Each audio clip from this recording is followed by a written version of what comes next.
За да ги прими сите заинтересирани кандидати, Штипското медицинско училиште пара Министерството да ги намали поените.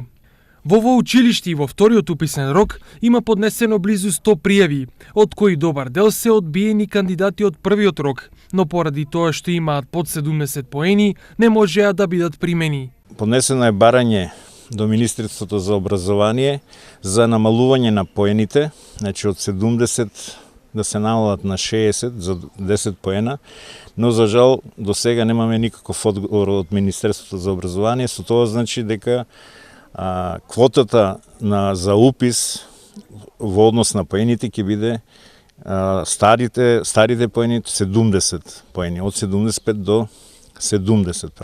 Ово училиште има слободни места во следниве струки. Најмногу имаме, значи, слободни места во фармацевско-лабораториски техничар и забен техничар, додека за медицинска сестра техничар остануваат околу, таму примаме 102 ученика, 87, значи остануваат околу 15 слободни места и очекуваме дека ќе ги пополниме.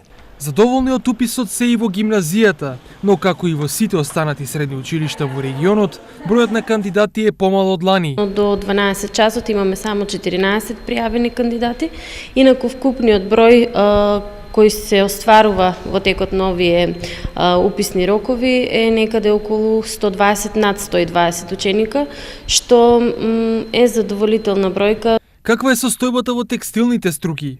Во првиот уписен рок имавме запишано 10 ученика, 5 во прво конфекцијски композицијски оператор и 5 во конфекцијски техничар.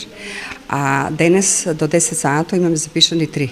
Надаме се и еве што доаѓаат учениците кажуваат дека некои се понивите на работа таму каму, не може да ги донесе документите, али во август, ние секош во август ги полниме паралелките. Бројот на ново пријавени кандидати во другите средни училишта во регионот се движи од 5 до 60, што значи дека во ниту едно средно училиште во регионот нема да се пополнат сите слободни места. Во некои нема да бидат формирани ниту сите планирани паралелки, дури ни со помал број на ученици.